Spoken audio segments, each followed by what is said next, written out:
Salut à tous, ici Frédéric Morel. Bienvenue sur ma chaîne dédiée à la science et aux découvertes scientifiques.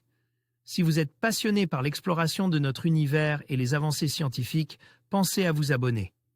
Aujourd'hui, on plonge dans un sujet fascinant qui repousse les limites de notre compréhension. Bonjour Allons-y. à tous.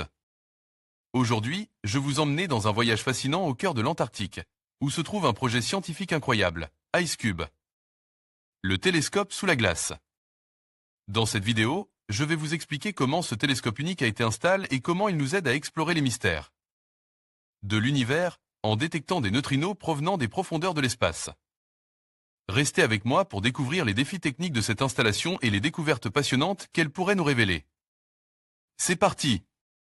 Au pôle sud, la dernière ligne de détecteur de l'instrument IceCube vient d'être posée. Ce télescope à neutrinos, qui a de quoi faire avancer l'astronomie, la physique et la géologie est désormais complètement opérationnel. Après 5 années d'un difficile labeur, le détecteur IceCube est terminé et va pouvoir commencer à travailler. Tout est hors norme dans cet instrument scientifique sans équivalent. Sa taille d'1 km3, sa mission consistante à repérer ces particules insaisissables que sont les neutrinos, son emplacement à plus de 1,5 km dans la glace et sa localisation au pôle sud.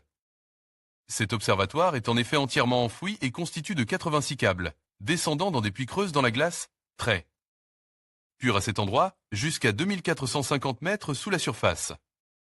Au sol, l'installation occupe 1 km².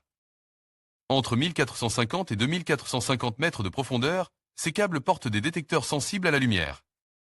Cet ensemble de 5160 photodétecteurs forme l'instrument lui-même. Il est conçu pour capter la faible luminosité générée lorsqu'un neutrino à haute énergie heurte un atome, par effet Cherenkov-Cherenkov ou Cherenkov. La collision produit un muon, lequel provoque l'émission d'une lumière bleue. Le principe est ancien et l'expérience en fait commence dans les années 1990 avec plusieurs centaines de lignes formant le détecteur.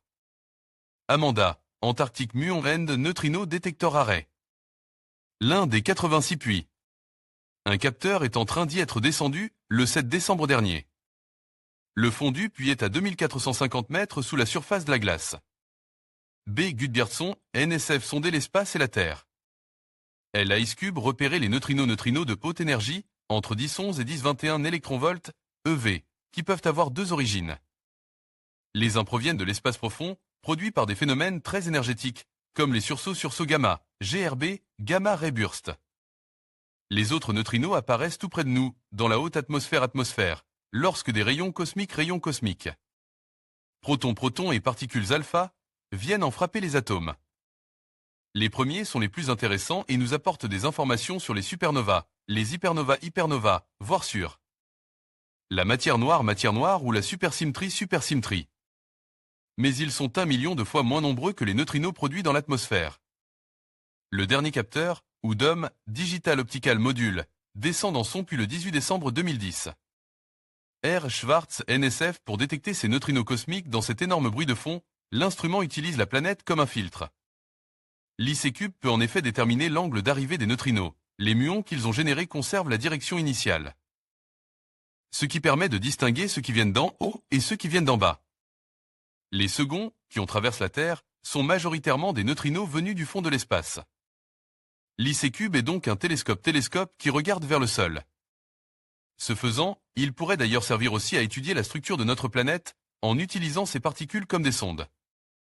Mesurant les différences de densité sur les multiples lignes de visée. Le résultat serait l'équivalent d'une tomographie, ce que l'on fait avec un scanner médical, une idée utilisée récemment. Par exemple, par le programme Diaphane pour sonder l'intérieur du volcan de la Soufrière, en Guadeloupe. En conclusion, l'installation d'IceCube, le télescope sous la glace, marque une avancée significative dans notre compréhension de l'univers.